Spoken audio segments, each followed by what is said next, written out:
Bismillahirrahmanirrahim. Assalamualaikum warahmatullahi taala wabarakatuh. Alhamdulillahirabbil alamin wassalatu wassalamu ala asyrafil anbiya wal mursalin wa ala alihi wa sahbihi ajmain. Alhamdulillah, bersyukur kepada Allah Subhanahu wa taala kerana dapat sekali lagi kita dipertemukan dalam sesi perkongsian belajar ilmu faraid. Dalam pertemuan lepas kita berhenti pada kaedah agihan faraid secara umum. Pada pertemuan kali ini kita akan cuba menghuraikan salah satu kaedah yang perlu kita kenali dalam membuat sesuatu pengiraan faraid, iaitu dinamakan sebagai kaedah al-hajab. Ya. Kita telah ringkaskan komponen faraid yang perlu diketahui dalam mempelajari sesuatu ataupun menyelesaikan sesuatu kes faraid, iaitu kita katakan ada 3 bahagian. Iaitu pertama, sebagai konsep asas kita telah huraikan dalam pertemuan yang lepas, waris dan bahagiannya juga telah diperincikan untuk waris ashabul furud dan juga waris asobah. Dan kita telah berhenti pada pengenalan kaedah agihan faraid. Pada pertemuan kali ini kita hanya memfokuskan kepada al-hajab, ataupun terdinding ataupun blok kepada seorang waris dalam senarai faraid. Pada pertemuan yang lepas, kita katakan dalam menyelesaikan sesuatu kes faraid itu ada 6 langkah, dan salah satunya ialah ataupun langkah yang kedua ialah kita kena membuat saringan. Iaitu kita cuba mengenal pasti siapakah waris yang layak daripada senarai sesebuah keluarga, ataupun dalam carta keluarga tersebut yang masih wujud, adakah semua sekali waris serentak dapat ataupun tidak. Proses ini dinamakan sebagai saringan, dalam bab faraid dinamakan sebagai al-hajab, iaitu kita kenal pasti waris yang berhak dengan menentukan siapa yang layak atau tidak. Situasi waris yang terdinding ataupun terhalang daripada mendapat pusaka sama ada dinafikan terus daripada kadar sepatutnya ataupun berlaku pengurangan ke atas bahagian mereka. Oleh sebab itu, istilah al-hajab ini ataupun terdinding ini ialah terbahagi kepada 2. Yang pertama dinamakan sebagai terdinding sebahagian. Bermaksud, waris tersebut akan mengalami pengurangan. Dalam bahasa mudahnya, waris dalam kategori ini adalah terdiri daripada waris ashabul furud yang mempunyai 2 ataupun lebih kadar fardu, kadar bahagian. Satu adalah nilai maksima dan satu nilai minima. Pengurangan akan berlaku kepada kadar yang paling minima. Itu bermaksud kepada terdinding sebahagian. Mereka still dapat tetapi nilai yang sedikit. Yang kedua ialah terdinding sepenuhnya. Terdinding sepenuhnya bermaksud waris daripada senarai itu tidak layak langsung sedikit pun daripada habuan harta pusaka si mati. Disebabkan apa? Disebabkan ada mereka yang lebih utama dan lebih layak. So, kita perhatikan contoh untuk setiap kes. Yang pertama, sebelum itu kita katakan tadi, terdinding sebahagian ialah pemindahan bahagian waris daripada satu kadar kepada kadar yang lain. Apabila kita masukkan dengan pengurangan, maksudnya waris tersebut tidak mendapat bahagian yang banyak tetapi hanya mendapat bahagian yang minima. Tapi still dapat daripada habuan faraid tersebut. Kategori yang kedua, terdinding sepenuhnya ataupun istilahnya hajab hirman, yang tadi itu dinamakan sebagai hajab nuqsan. Hajab hirman ialah penghalangan secara mutlak terhadap waris daripada memperolehi harta pusaka disebabkan wujudnya waris yang lain. Dalam situasi ini, waris yang lain itu adalah pendinding yang lebih layak ataupun yang akan menguasai sepenuhnya ataupun bahagian tertentu daripada harta pusaka, sedangkan yang terdinding sepenuhnya tadi tidak layak mendapat sedikit pun daripada habuan harta pusaka. So, konsep al-hajab ini perlu diketahui dalam membuat sesuatu pengiraan kerana waris dalam sesuatu kes faraid tidak semestinya layak yang dapat untuk bahagian-bahagian dalam pusaka tertentu si mati. So, perlu difahami walaupun mereka layak tersenarai tetapi dia kena menerima hakikat bahawa ada waris lain yang lebih utama kepada si mati tersebut. Kita datangkan sedikit contoh, iaitu yang pertama, bagaimana waris terdinding sebahagian. Kita pernah belajar dalam pertemuan yang lepas berkaitan dengan bahagian faraid isteri. Kita katakan isteri ada 2 bahagian. Satu, isteri layak untuk mendapat 1/4, dan pada masa yang sama isteri juga ada bahagian iaitu diperuntukkan 1/8.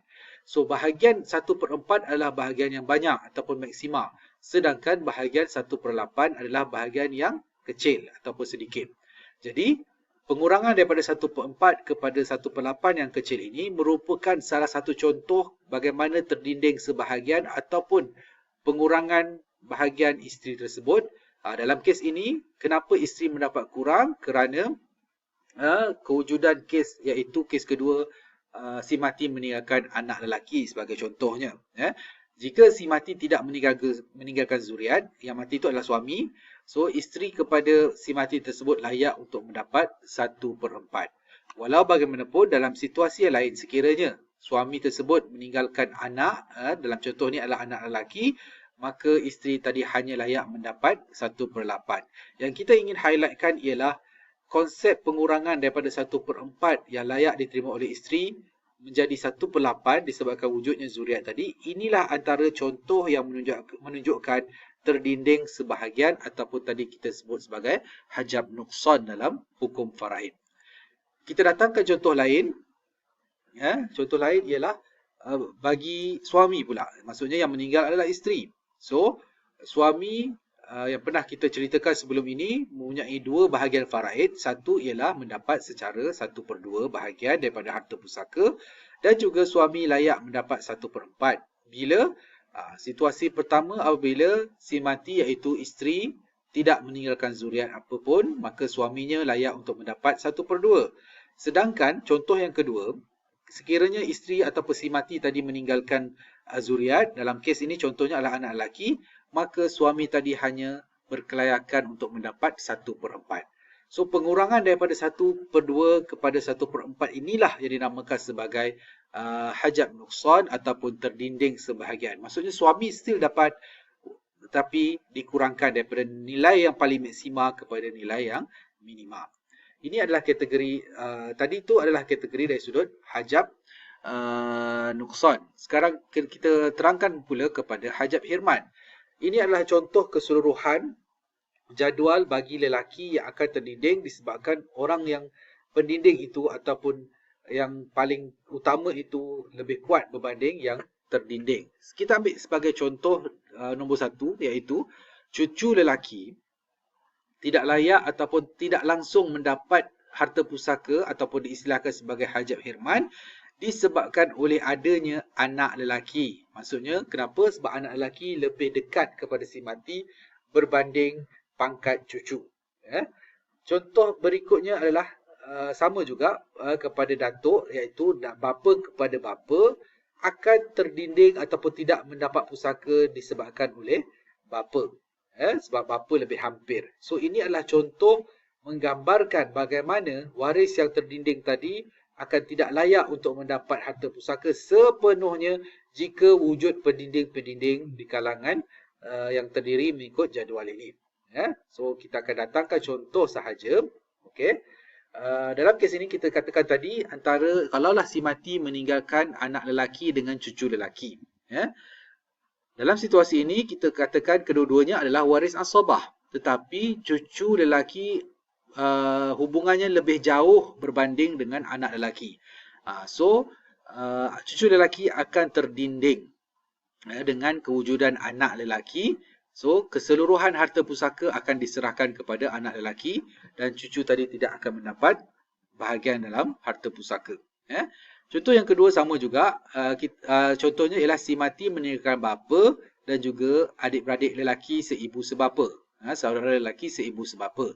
So dalam kes ini kita tengok kepada jadual tadi, bapa adalah orang yang akan mendinding adik-beradik. So dalam kes ini saudara lelaki kepada si mati tidak layak untuk mendapat pusaka ataupun diistilahkan sebagai terdinding sepenuhnya daripada faraid. So dalam kes yang kedua, bapa lebih layak untuk mendapat keseluruhan harta atas tiket asabah ataupun baki. Ini adalah contoh tadi adalah berkaitan dengan waris-waris terdinding sepenuhnya dari kalangan lelaki. Kita mungkin boleh praktikal dalam kes-kes selepas inilah. Kalau yang perempuan pula, ada juga contoh terdinding sepenuhnya. Contoh kat sini ialah nenek sebelah ibu akan diblok ataupun terdinding dengan kewujudan ibu. So ibu kat sini lebih power daripada nenek. So ibulah yang akan dapat.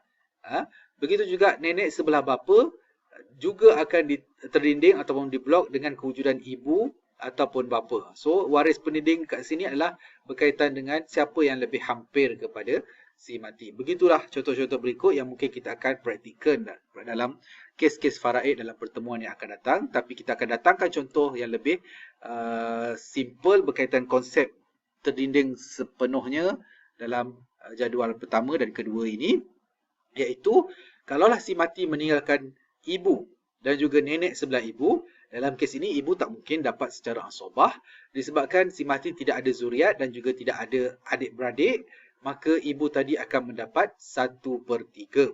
So ibu tadi layak untuk blok nenek yang ada kat situ. So nenek tadi dianggap sebagai hajab hirman daripada mendapat harta pusaka. Begitu juga dengan contoh yang kedua.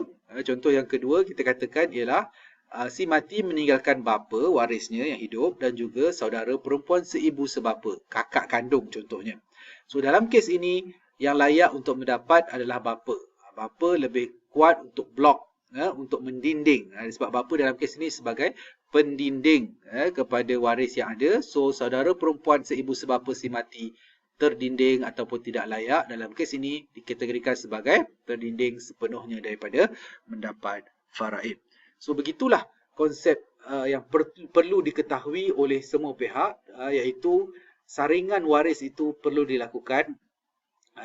Maksudnya walaupun mereka tersenarai sebagai waris kepada si mati, tapi dalam banyak hal mereka kena faham, mereka kena memahami dan mengetahui bahawa ada waris yang lebih dominan paling hampir dengan si mati dan mereka mungkin diblok secara sebahagian dan sebahagian lain mungkin akan didinding secara total, secara sepenuhnya daripada mendapat pusaka. So itu sahaja huraian berkaitan kaedah Al-Hajar dalam pertemuan kali ini. Mudah-mudahan mendapat manfaat dan kita berjumpa sekali lagi dalam pertemuan yang akan datang. Untuk itu wabillahi taufiq wa hidayah. Wassalamualaikum warahmatullahi taala wabarakatuh.